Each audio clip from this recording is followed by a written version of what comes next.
kierre ja oikaisu selkälentoon. Onko valmis? Mä oon valmis, onks sä? Kaikki osa. Ei. Sitä puskia tulee.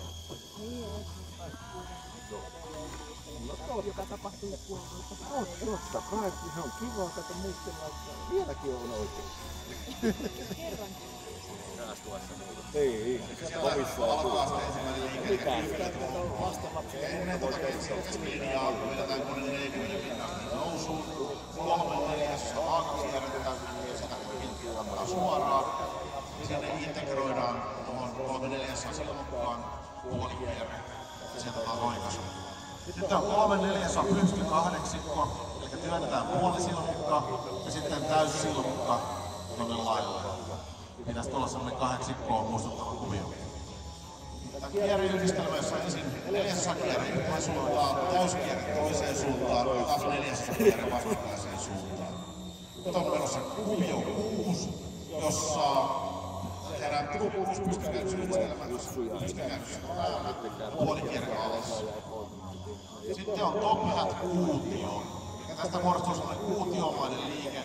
Ensin tuolla vedetään pystyyn, sitten suoritetaan 3/4 torkuerollia, pysäytetään, noustaan taas ylöspäin, työnnetään sieltä aakkolentoon, työnnetään sieltä syöksyyn, 4. kierre, tuossa keskellä puolikierre, sitten tuupataan taas pystynousuun, pysäytetään puoleen väliin pystynousua, suoritetaan 3/4 torkuerollia vastakkaiseen suuntaan.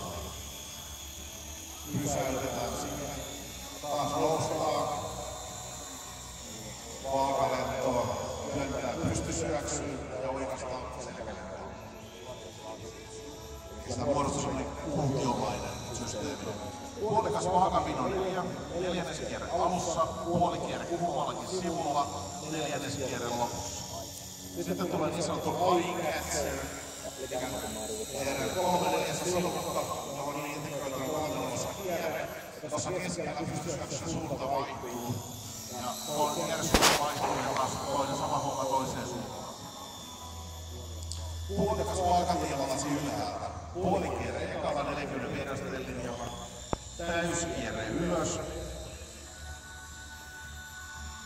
Puolikierre toisella 45 asteen linjalla. Ulos selän.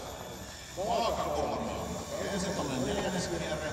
Sitten jokaiseen kulmaan integroidaan puolikierre. Jokaisella suoralla tehdään vastakkainen täyskierre. Ja taas joka kulmassa tehdään sama homma. Eli integroidaan tuollaiset kierreet sinne. Ja sitten keskellä oikaisu selkälentoon. Pystyluisu, jossa ensin pystyy vastakkaiset 1/8 kierteet.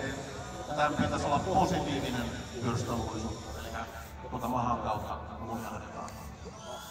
Sitten on viimeksi me vähän rollataan, eli vastakkaiset 1 ja 3/4 vaakakierre.